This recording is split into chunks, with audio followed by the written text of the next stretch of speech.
예, 여러분 반갑습니다. 1월 17일 날 금요일 아침입니다.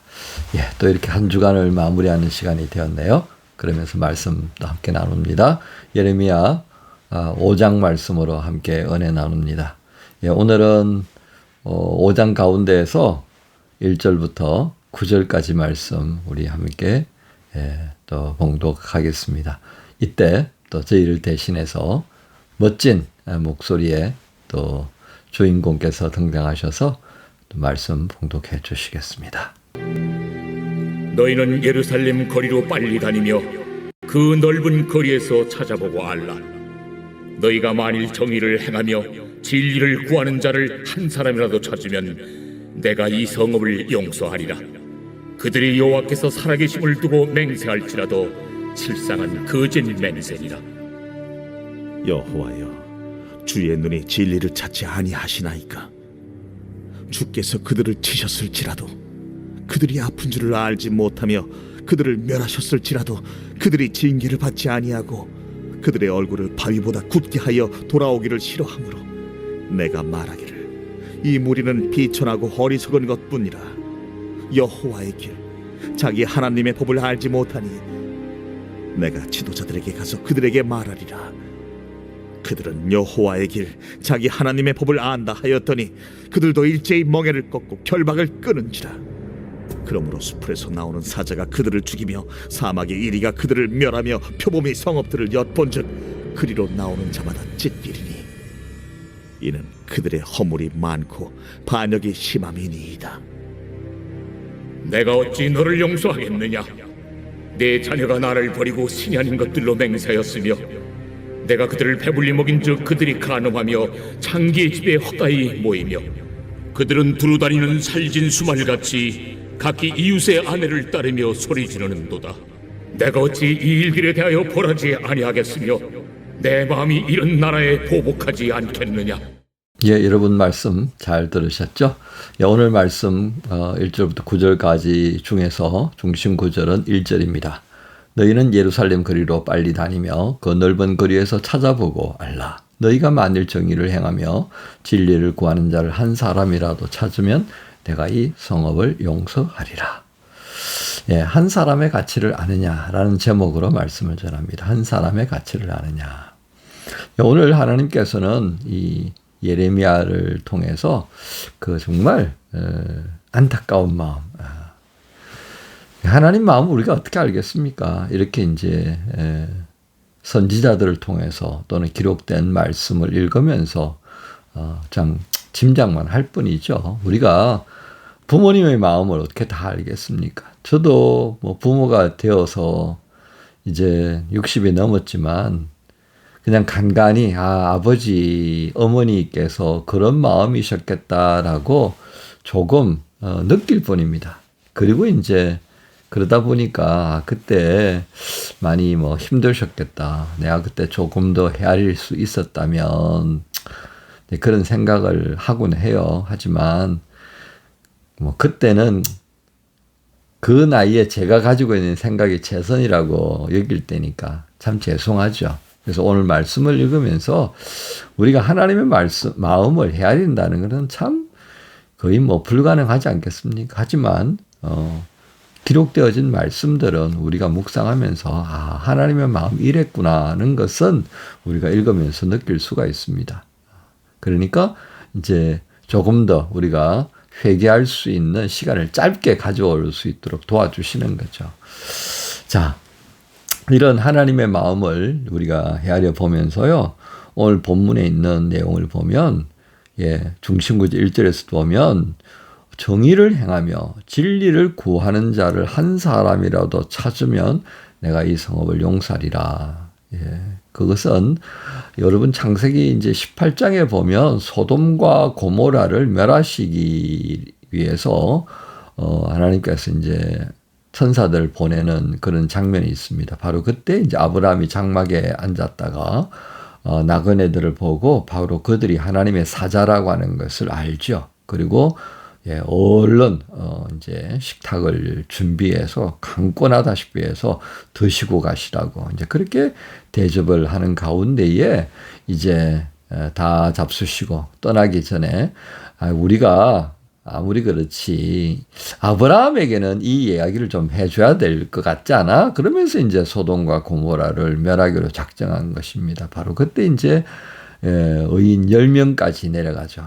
의인 10명이라도 찾으면 이 성읍을 그래도 멸하시겠습니까? 예루살렘을 찾으면 이렇게 멸하지 않을 거다. 이제 그런 장면을 여러분 연상할 수가 있는데요. 바로 그런 10명에서 이제 완전히 끝을 보여주는 겁니다. 한 사람이라도 있으면. 결국 소돔 고모라도 10사람을 못 찾아서 망하지 않습니까? 오늘 하나님께서 이 이스라엘 유다를 멸하시기로 작정하시면서 그 한 사람을 좀 찾게 된다면 그렇게 하지 않겠다. 이제 이렇게 말씀하시는 것만 봐도 우리가 어저께 말씀 나누었던 것처럼 우상 숭배에 있어서 시간과 장소를 구분하면서 죄도 짓는데 이 유다에서 이스라엘 백성들이 하나님 앞에서 우상 숭배하는 이 죄를 범할 때는 뭐 시간도 없고 장소도 가리지 않았다는 것이다 하는 것을 보았습니다. 그래서 뭐 모든 백성이 너나 할 것 없이 그 분위기에 다 휩쓸려가고 그래서 우상을 숨겼던 푸른 나무 아래 그 상수리 나무라고 말씀드렸다 그죠? 그런 푸른 나무 아래만 있으면 제단 쌓고 바알 신을 섬기고 아세라 신을 섬기는 그 무아지경에 빠져버렸다는 것을 우리가 보았습니다. 그렇습니다. 그러니까 하나님께서 이 1절에서 한 사람을 말씀하시잖아요. 예. 또 2절에 보면 그들의 맹세는 거짓 맹세다 하는 것을 이제 고발하는 장면이 등장합니다. 또 3절에 보면 예레미야가 이제 탄원하죠. 여호와여 주의 눈이 진리를 찾고 있지 않습니까?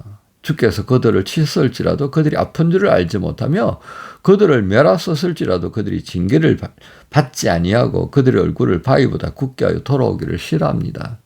그러니까 하나님께서 이 징계한들 이 돌아오겠습니까? 이거 이젠 더 이상 가망이 없습니다는 단언을 하는 거죠.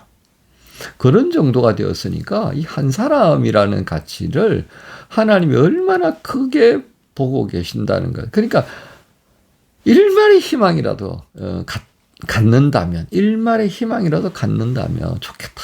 이제 그런 안타까운 마음을 표현합니다. 여러분, 사실은 이 성경의 가치는요, 막 엄청나게 많은 어떤 다수를 통해서 뭔가 이렇게 하시는 것은 아닌 것 같아요. 세상이 정말 뒤죽박죽 그죠? 암흑천지 뭐 그런 비유로 이야기할 수 있는 시대에도요. 한 사람을 통해서 하나님이 빛을 유지하시려고 그러고 씨앗을 유지하려고 그러고 소망을 계속해서 이어가도록 하시는 것을 우리에게 보여주는데요. 그 첫 번째가 그 창세기에서 5장 24절에 등장하는 에녹은 아닐까 싶습니다. 그 많은 사람들 가운데서 그 타락에 정말 끝을 달려가던 그 시대에 그죠? 그냥 엉망했다 그죠? 그럴 때 이제 에녹은 하나님과 동행했다는 것을 기록해 두고 있습니다. 그러니까 하나님께서 그를 땅에다 두지 않고 데려가 버리셨다는 거예요. 또 두 번째는 우리가 노아를 생각해 볼 수 있습니다. 모두가 뭐 엉망이 되어버렸잖아요. 그죠? 그래서 하나님께서 사람 지었다라고 하는 것을 후회하시면서 땅에 있는 모든 생명을 다 내가 지워버리겠다는 마음으로 이제 홍수를 준비하시는데 그때 노아를 보시고 노아에게 말씀하시잖아요. 그래서 노아가 그 하나님 말씀에 순종하고 방주를 만들어서 그 보존하는 생명의 방주를 만들게 되는 장면을 우리가 봅니다. 참 생명의 씨를 보존하기 위해서 한 사람을 택하여서 그를 사용하시는 하나님. 그리고 또 세 번째는 하나님이 아브라함을 택하시죠. 하나님의 마음을 담은 씨가 보존될 수 있도록 믿음으로 세우는 한 사람을 아브라함으로 또 그렇게 세워간 것을 우리가 봅니다. 이처럼 성경을 읽어보면요. 한 사람 한 사람이 등장합니다. 출애굽에도 모세 한 사람이 등장하고요. 또 요수아 가나안에 들어갈 때 요수아 또 한 사람을 보고요. 그리고 가려워진 듯 또 나타난 듯 그렇게 잊어져 갈 때에 갈렙이라는 한 사람이 또 탁 등장하면서 여호수아가 그냥 여호수아가 된 게 아니다. 또 한 사람, 이 갈렙이라는 사람이 존재했기 때문에 여호수아가 더 빛을 발했다. 뭐 이렇게 우리가 볼 수가 있는 겁니다. 이처럼 이스라엘의 역사에서 굽이 돌아갈 때마다 한 사람 한 사람씩 등장하는 것을 보면서요. 하나님은 그만큼 한 사람의 가치를 굉장히 중요하게 보고 있다는 겁니다. 아쉬운 거는 이 예레미야서 5장에서는 정말 유일한 하나님의 희망을 어디에서라도 볼 수 있다면 그 희소성을 얘기했다는 측면이 또 담겨 있습니다. 희소성. 하지만 그 희소성의 가치는요, 성경의 어떤 구속사의 흐름을 완전히 바꿔 놓을 수 있는 그런 엄청난 가치를 가지고 있다는 것을 봅니다. 자, 이런 측면에서 한 사람을 찾으시는데 9절에 볼까요? 내가 어찌 이 일들에 대하여 벌하지 아니하겠으며 내 마음이 이런 날에 보복하지 않겠느냐. 그러니까 그렇게 한 사람이라도 찾아서 이 재앙을 좀 멈추고 싶은데 없다는 말씀을 이렇게 표현하셨다라고 보시면 되겠습니다. 내가 어찌 이 일들에 대하여 벌하지 않겠느냐. 내가 어찌 이 일들에 대해서 내가 진노하지 않고 내가 어떻게 보복하지 않겠느냐. 여러분 21절에 볼까요? 어리석고 지각이 없고 눈이 있어도 보지 못하고 귀가 있어도 듣지 못하는 백성이여 이를 들을지어다 하는 말씀으로다. 그러니까 언제가 제가 그런 말씀을 드렸죠. 우리가 귀로 말씀을 듣는다라고는 내가 눈으로 본다고 하는 거. 그래서 내 마음에 불편함이 막 생겨나고요. 그럴 때 있다, 그죠? 말씀 들을 때 막 불편해져요. 막 짜증이 나고, 막 화가 나려고 그러고. 근데 그게 뭘 반증하는 겁니까? 그게 내 마음에 들려왔다, 이 말이에요. 내 마음에. 그러니까, 강박한 내 마음, 그걸 이렇게 브로킹 하는 거다, 그죠? 그러니까 막 화가 나는 거예요. 싫은 거예요. 물론 그런 거 있습니다. 목사님이 말씀을 전할 때, 택도 아닌 것 때문에 막 그냥 분노가 치밀어 오는 거 있잖아. 요즘 시대 상황하에서 목사님들 설교 잘 하셔야 됩니다. 정말 하나님의 공의와 진리, 그리고 믿음의 가치, 이런 생명이라고 하는 것에 가치를 부여할 수 있는 믿음이라고 하는 것, 복음이라는 것, 하나님의 나라라는 것, 십자가의 의미를 제대로 우리가 전가하지 못하면요, 말씀 듣는 교인들로부터 분노를 촉발할 수 있어요. 그거 아니고, 정말 내가 하나님의 말씀을 듣는데 불편해질 때가 있거든요. 그 내 마음이 찔림을 받아서 그래요. 근데 돌이켜야 되는데 이게 이제 뻗대는 거죠. 고집 부리는 거죠. 그럴 때 불편한 거예요. 여러분 그때 빨리 알아야 됩니다. 아, 내가 강박한 마음으로 이 말씀을 내가 브로킹하고 있구나. 나의 강박함이 어디서 왔지? 이걸 돌아보는 겁니다. 눈으로 봤을 때요, 그것이 감사가 되어지고 내게 감동이 왔을 때 그거는 진짜 더 감사할 부분이 아닐까 싶습니다. 그래서 우리가 그런 순간을 맞이하면요, 즉시 어떻게 해야 된다는 얘기입니까? 그 근원을 찾아봐야 합니다. 내가 무엇을 인하여서 고집 부리고 있지? 성령님이 나를 두드리고 있는데, 야, 너 정신 차리라. 그런데 왜 내가 버팅기지? 하나님께서 왜 이 말씀을 통해서 나에게 감동을 주시지? 아, 나에게 새롭게 하라는 뜻이구나. 아니면 너 지금 이것 하라고 지금 강권하시는구나. 이거 빨리빨리 캐치할 수 있는 것도 큰 은혜다라고 말씀을 드렸습니다. 그렇습니다. 아직까지요, 우리가 듣는 귀가 있고 보는 눈이 있고 감동받는 마음이 있다면 여러분 이거는 굉장히 행복한 순간입니다. 이걸 놓치지 말아야 합니다. 바로 그것은 우리가 오늘 제목을 가지고 이렇게 말씀할 수 있습니다. 하나님이 너를 통하여서 크고도 놀라운 하나님의 뜻을 이루려고 하신다는 겁니다. 그러니까 하나님은 나의 가치를 올려놓으신 거예요. 야, 너가 이만한 일을 할 수 있는 가치가 있는 존재야. 그 말씀이죠. 너는 이 말씀을 듣고 깨달을 수 있는 존재야. 그리고 깨닫고 난 다음에 네가 이것을 하기를 원해. 하나님은 그것을 바라면서 나에게 다가오신 거예요. 그러니 내가 얼마나 귀한 존재야. 물론 선택은 우리 각자에게 있습니다.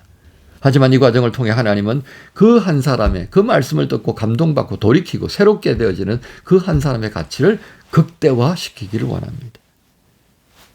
하나님 그 기대를 갖고 있었기 때문에 예수 그리스도를 통해서 우리를 만나 주신 것이다 라고 저는 정각하겠습니다. 이 대표적인 역할이 대제사장이었습니다. 영원한 대제사장이셨던 예수님께서 이 땅에서 살아가는 날 동안 우리에게 그 직분을 맡겨주셨습니다.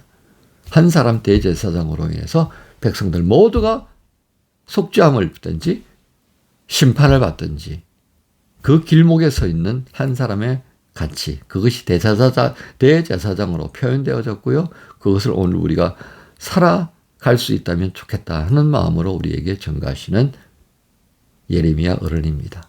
오늘 이 말씀을 묵상하면서요.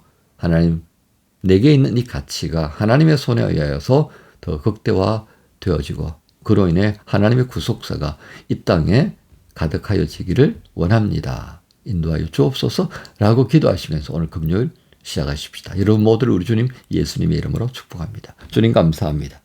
한 사람의 가치에 다시 집중할 수 있게 해주신 것 감사합니다. 주님 말씀 안에서 나에게 주어진 한 사람의 가치가 하나님의 손으로 만져지고 성령의 감동 감화시켜 주심으로 인해 더욱 멋지고 아름다운 가치로 극대화될 수 있도록 도와주옵소서. 감사합니다. 예수님의 이름으로 기도합니다. 아멘.